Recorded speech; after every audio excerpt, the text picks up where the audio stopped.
Why do some women go through their entire lives with few or no female friends, while others seem to gather friendships without any effort? If you're a woman who has always felt like an outsider among other women, who watches groups connect while you stay forever on the edge, who has been left out, ignored, or simply never welcomed in the first place, there's something you need to understand. This isn't a failure of your social abilities. This isn't proof that something is broken inside you. What if your isolation is actually a sign, an energetic mark that shows something deep about your mind, your family history, and your spiritual purpose? Certain women carry a pattern that makes them fundamentally different from the usual ways women bond together. These women stir something in other females that leads to unexplainable rejection, quiet undermining, and a lifetime of standing apart. But here's what nobody tells you about this pattern. The very thing that keeps you away from shallow female circles might be the exact quality that marks you for a deeper journey, a psychological and spiritual path that most women will never take because they're too comfortable in the group. We're going to look at why you've never truly fit in among women, what old wound you're carrying that shows up again and again in your relationships, and how this forced aloneness might be the doorway to a kind of feminine strength that exists completely outside the need for others to tell you you're worthy.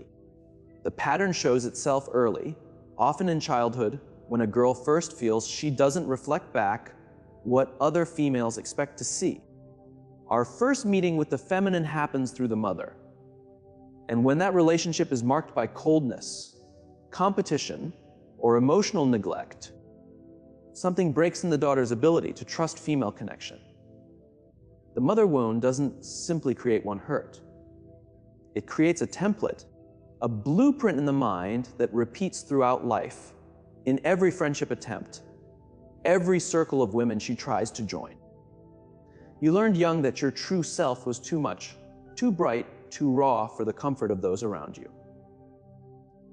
Perhaps your mother couldn't hold your emotional intensity, or your sisters competed rather than cheered for you, or your aunts whispered about you in tones that told you something was wrong with your very being.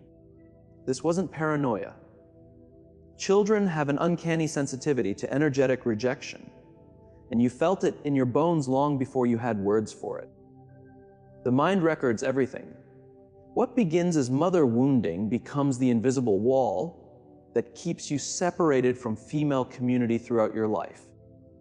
The way this works operates beneath what you're aware of. You approach a group of women with genuine openness. Yet within minutes, sometimes seconds, the familiar chill comes down. Conversation flows around you, but rarely includes you. Invitations that seem promised never come. Connections that feel promising fade without explanation. This is what we might call the repetition pattern.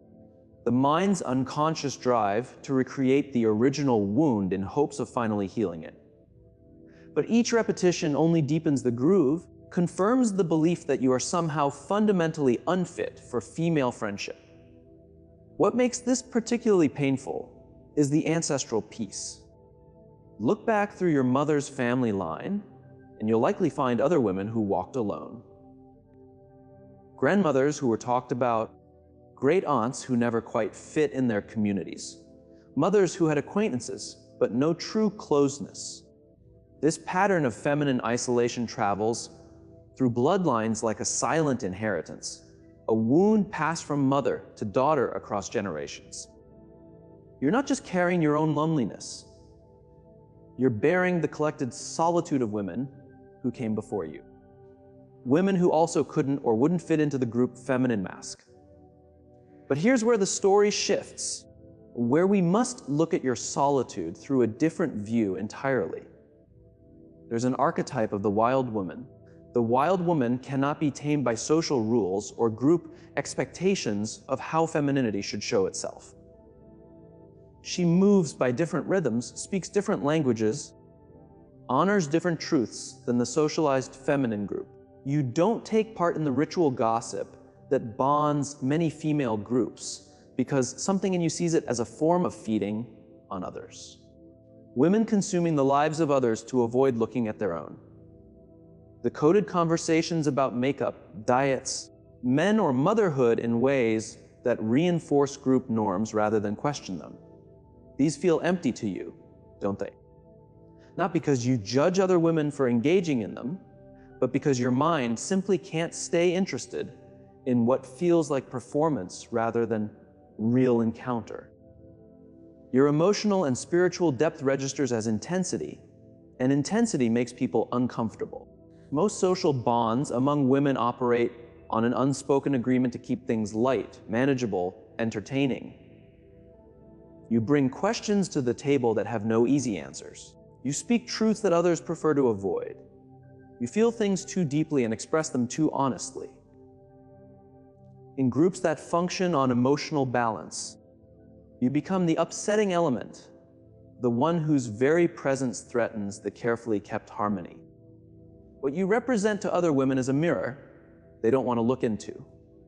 They see in you the parts of themselves they've had to push down to belong, the wildness they've had to tame, the depth they've had to flatten, the realness they've had to give up. This is shadow projection, the unconscious way by which we reject in others what we cannot accept in ourselves. You become the carrier of the group feminine shadow, the holder for everything women have learned to deny in order to be acceptable, leakable, safe. This is why you're often excluded in ways that can't quite be proven. The invitation that somehow got lost. The group text you weren't added to. The gathering you learned about after it happened. When confronted, there are always believable explanations, innocent mistakes, forgetfulness. But your nervous system knows the truth. You're not paranoid. You're reading accurately the energetic rejection that operates beneath the surface of social niceness. Women who shine without needing the group's permission, who exist fully without seeking approval from the collective, touch a wound in those still dependent on outside approval for their sense of self. Throughout history, women like you have been called witches, not because you practice magic, but because you couldn't be controlled by the group feminine rules. The witch is the woman who lives at the edge of the village, who has knowledge that threatens established order, who doesn't need the community's blessing to know her own power. Modern society no longer burns such women, but it still finds ways to isolate them, to mark them as other, to ensure they remain outside the circle of accepted femininity. The price you pay for refusing to lower your energy, for declining to dim your light, for insisting on being real over being accepted is loneliness. Real, bone deep, sometimes unbearable loneliness. But is it truly loneliness? Or is it something else entirely? This question opens a door to understanding one of the most important psychological and spiritual processes available to us. Individuation is the journey of becoming who you actually are rather than who the group expects you to be. It's the process by which the mind separates itself from mass thinking and discovers its unique shape, its singular purpose, its authentic voice. And this process, more often than not, requires periods of deep solitude. Not the solitude of exile or punishment, but the solitude of incubation, of growing, of transformation that can only occur in silence and stillness. Women going through individuation rarely find compatible female companionship because they're operating at a different frequency than those still living primarily through the social mask. The compromise between the individual and society. You're not better than other women. You're simply at a different stage of psychological and spiritual growth. You've heard a call that most people spend their entire lives ignoring, the call of the deeper self. That center of the mind that demands you become whole rather than merely acceptable. Can you feel the difference between empty loneliness and sacred solitude? Empty loneliness is the wound crying out for healing. The abandoned child within you still seeking the mother's embrace that never came. Sacred solitude is the soul's intentional retreat from the noise of group thinking in order to hear its own voice. Both can exist in you at the same time, and knowing which is which in any given moment requires deep honesty with yourself.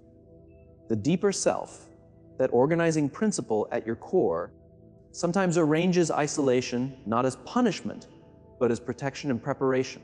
It knows you need distance from the group's constant conditioning to discover what you actually think, feel, believe, desire. It knows you need the silence to hear the whispers of your own soul beneath the noise of social expectations. It knows you need the solitude to transform your wounds into wisdom, your pain into presence, your loneliness into self-rule.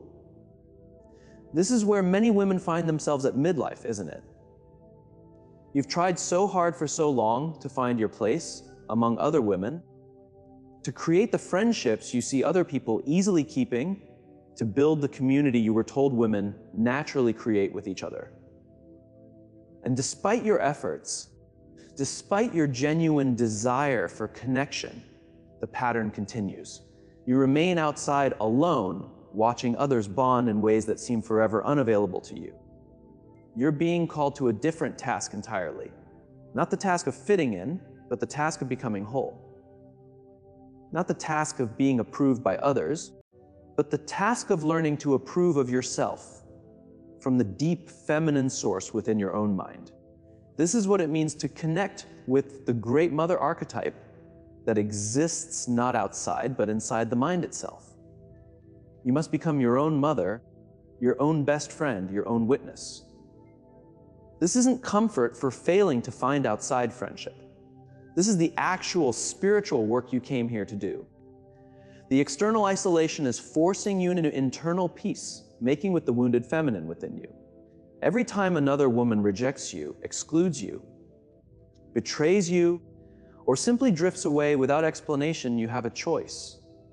You can let it confirm your unworthiness, or you can use it as an invitation to go deeper into your own inner territory, to discover the internal feminine source that never abandons, never judges, never requires you to be anything other than exactly what you are. The great mother archetype exists not just in external women or in the shared unconscious, but as a living presence within your own mind. This internal mother can offer what the external mother, the human mother bound by her own wounds and limitations, could never give. She sees you completely, loves you without conditions, witnesses your truth without flinching. But reaching her requires you to move through layers of grief and anger, to mourn the mothering you never received, to release the fantasy that someday someone out there will finally give you what you needed all along. This descent into the inner feminine territory is what the mystics called the dark night of the soul, a necessary breaking down before rebuilding at a higher level. You're being asked to mother yourself through this process, to hold your own hand in the darkness, to speak to your frightened parts with kindness rather than contempt.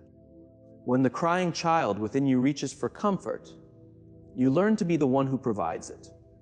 When the rejected teenager in you rages at the unfairness of isolation, you learn to be the one who acknowledges her pain without being consumed by it. When the exhausted woman you are now wants to give up, you learn to be the one who whispers, "Keep going. You're almost through." This internal work is transformative in the truest sense. You're taking the base metal of rejection and turning it into the gold of self-possession. You're changing the wound of not being chosen by others into the wisdom of choosing yourself. You're converting the pain of isolation into the power of self-rule. This doesn't happen overnight. It's not a simple decision or single understanding. It's a process that unfolds over years, requiring you to repeatedly return to your own center, to repeatedly choose self, loyalty over social approval, to repeatedly honor your truth even when it costs you connection. True psychological maturity involves what we might call the bringing together of opposites, the capacity to hold contradiction without falling into one side or the other, You must learn to hold both your desire for connection and your acceptance of solitude, both your wound of rejection and your gift of independence, both your human need for being seen and your spiritual capacity for self-sufficiency. This isn't about rising above human needs. It's about not being destroyed by their non-fulfillment. It's about finding a way to be fully human and fully whole, even when life doesn't give you what every child deserves, what every woman longs for, the simple grace of being seen and loved by her own kind. The paradox reveals itself here. The more you make peace with your own internal feminine, the less desperately you need approval from external women. The more you learn to mother yourself with compassion and witness yourself with understanding, the less the absence of female friendship feels like a fatal flaw in your being. You stop asking what's wrong with you and start asking what's right about you that the group couldn't contain. You stop trying to fix yourself to fit in and start celebrating the aspects of yourself that were always too wild, too deep, too real for comfortable company. The energy you carry has changed through this process of forced individuation, where once you might have given off a desperate hunger for acceptance, now you give off something entirely different. It's the frequency of a woman who has stopped abandoning herself for others, who has learned that betraying your own, knowing to gain social acceptance is the cruelest form of self-harm. Other women sense this shift, though they might not be able to name it. Some are drawn to it, recognizing in you a permission they've been seeking in their own lives. Others are pushed away by it, threatened by the mirror you hold up to their own compromises. There's a phenomenon of meaningful coincidences that reveal the hidden connections between inner psychological states and outer events. Apply this view to your experience of friendlessness and a pattern appears. The external isolation mirrors an internal process of differentiation, of separating your authentic self from the false selves you've worn to survive. Every friendship that dissolves, every group that excludes you, every connection that fails to happen, these aren't random rejections.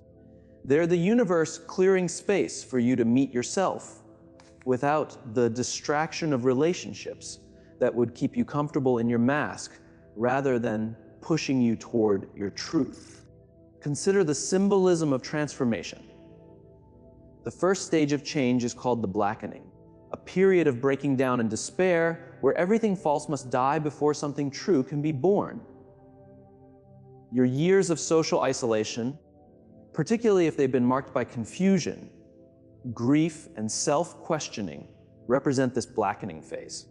You're in the fire being heated and broken down so that the gold of your authentic self can separate from the waste of your conditioned self. This is not comfortable. It was never meant to be, but it is necessary. The woman who emerges from this process, if she doesn't become bitter or hardened by it, possesses a quality connected with the whole self. She has accepted her shadow, owned her darkness as well as her light, accepted her completeness as a human being rather than trying to present only acceptable portions of herself to the world. She has faced her unloved parts, her rejected aspects, her hidden shames, and instead of denying them, she's brought them into a larger wholeness. This is what makes her both attractive and threatening, both magnetic and isolating. She's no longer playing the game of partial showing that most social bonding requires. Think about the fairy tales, particularly those featuring women who go through change through isolation. Sleeping Beauty doesn't wake up in a crowd. She awakens in solitude in the private room where she's been sleeping for 100 years. Snow White's deepest transformation occurs in the forest, alone with the animals and the dwarfs who exist outside normal human society. Rapunzel grows her power in a tower, separated from the world. These aren't just children's stories. They're archetypal patterns for a particular kind of feminine development that requires withdrawal from the group to discover personal power. Your tower, your forest, Your sleeping chamber is the very isolation you've been enduring. You haven't been separate from life. You've been growing a different kind of life, one that doesn't depend on external approval for its existence. The years you've spent developing an internal reference point, learning to trust your own perceptions, building a relationship with the deeper layers of your mind.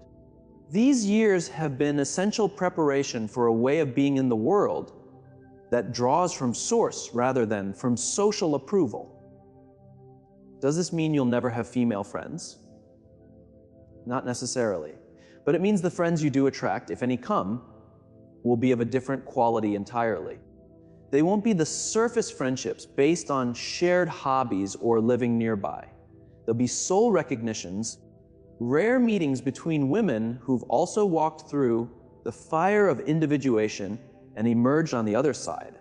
These friendships, when they occur, don't require constant contact or approval.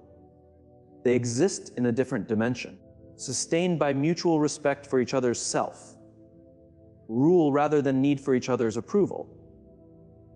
There's a concept called the transcendent function, the mind's capacity to hold opposing energies in tension until a third thing emerges, something new that transforms both sides. Your experience of loneliness contains this potential. The tension between your desire for connection and your inability to find it in usual ways, held consciously rather than denied or bitterly rejected, can give birth to a new understanding of what connection actually means. Perhaps true connection isn't about the number of friends you have or the frequency of social events. Perhaps it's about the depth of presence you bring to your encounters, however rare, and the quality of relationship you maintain with your own soul in the between times. Some women, however, are genuinely meant to walk much of their path alone. This isn't failure, it's calling. The archetype of the hermit, the mystic, the wise woman who lives at the forest's edge. This is a valid and valuable feminine expression. You might be carrying this archetypal pattern, living it out not by choice, but by soul design. The world needs women who don't require the group's permission to exist, who model the possibility of wholeness in solitude, who demonstrate that a woman's worth isn't determined by how many friends she can gather around her. Your journey has taught you things that women surrounded by easy friendships never learn. You know how to sit with yourself in the dark hours without distraction. You know how to process your emotions without immediately putting them onto others. You know how to make decisions based on your own internal compass rather than group agreement. You know how to find meaning and purpose that doesn't depend on social approval. These are not small achievements. These are the fruits of forced individuation, the gifts born from the painful necessity of learning to be your own companion. The vibration you carry now, if you've done this work with awareness rather than bitterness, is distinctive. You've stopped explaining yourself to people who don't want to understand. You've stopped dimming your light to make others comfortable. You've stopped twisting yourself into shapes that might finally earn you a place at the table. Instead, you've built your own table, set your own standards, created your own definition of what a rich feminine life can be. This is sovereignty, the inner queendom that no external circumstance can touch. The individuation process, while painful and isolating, ultimately serves not just the individual, but everyone. Every person who completes their own becoming, who accepts their shadow and honors their authentic self, raises the awareness of the entire human family. Your willingness to endure the loneliness of becoming real rather than settling for the company that would require you to remain false. This serves something larger than your personal happiness. You're modeling possibility for other women, showing them that survival, even thriving, is possible outside the group feminine agreement. The younger women watching you, perhaps from a distance, see something in you they can't yet name. They see a woman who doesn't ask permission, who doesn't need approval, who carries herself with the quiet dignity of someone who knows her own worth. You might not know you're being observed, might not realize you're teaching simply by existing authentically. But this is often how wisdom passes itself on. Not through words or direct teaching, but through the witnessed example of a woman who chose truth over belonging and found that she could not only survive the loneliness, but transform it into something beautiful. This doesn't mean the wound has completely healed. You might still feel the ache when you see groups of women laughing together, still wonder what it would be like to have that easy friendship, still grieve the friendships you never got to have. These feelings are human and valid, but they no longer define you. They no longer convince you that something is fundamentally wrong with your being. You've learned to hold both truths at the same time. The sadness of missing something you've never had, and the peace of knowing you're exactly where your soul needs you to be.